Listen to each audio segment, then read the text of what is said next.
Lakini mtazamaji, kwa hivi sasa hebu turudi katika mahakama za Milimani tuweze kumsikia wakili Katwa Kigen. Thank her for that.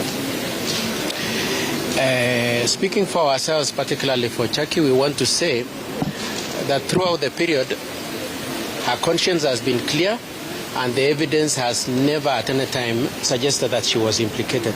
She was not at the scene, she didn't know her, she had no reason to want her dead. And in a way, we really blame the prosecution for maintaining and insisting on this case when it had no basis. Having come this far, we want to thank God for this victory. Leave it there as we consult on the way forward. I think that's all I wish to say for now. Probably the father can say one thing. Sorry, did you want to ask something? Maybe, are you going to pursue the question of what we will do after this is an issue we will consult on and decide what we will do. For now, we do not want to say anything on what we want to do.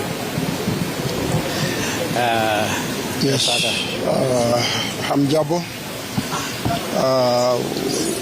On behalf of the Maribe family, I want to express our thanks to the Almighty God. It has been a torturous journey.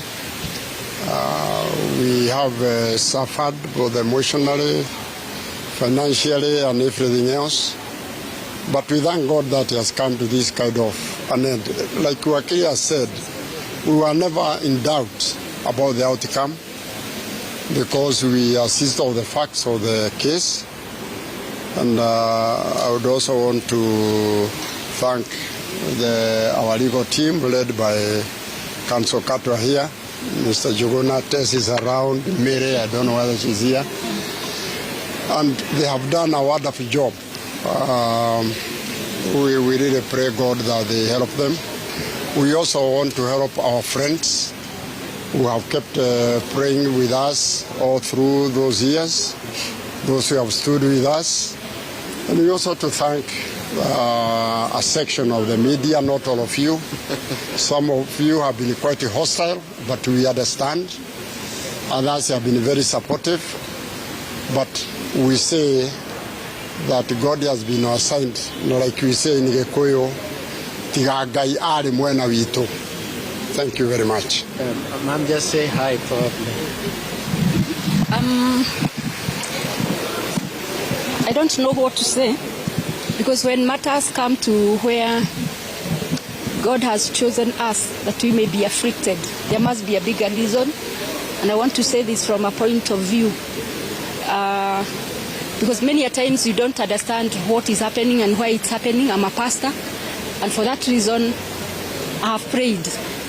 I have prayed with others, with my family. Next to me, the council that is called Jogona is part of our church leadership.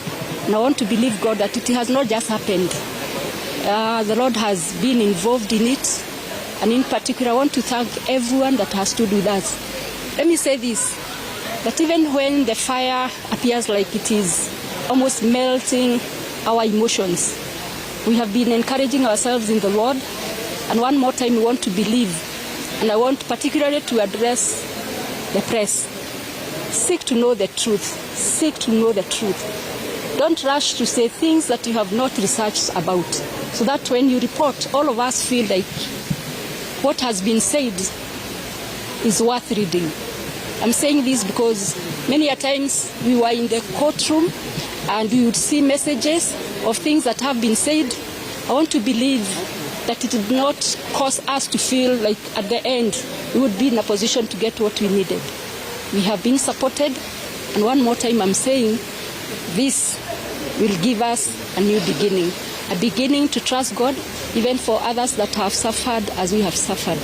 May the Lord bless all of us. Thank you for supporting us. Thank you for supporting us. I don't wish to say anything. I'll just say go read John 8:32, for you shall know the truth, and the truth shall set you free. Thank you. Was there any initial malice? Did you read any initial? We don't want to say anything more. John 8:32, like you, John Allen. Okay, yeah, those ones can leave. I wish to say something. This country for a few years had a rogue DCI boss called George Kinoti.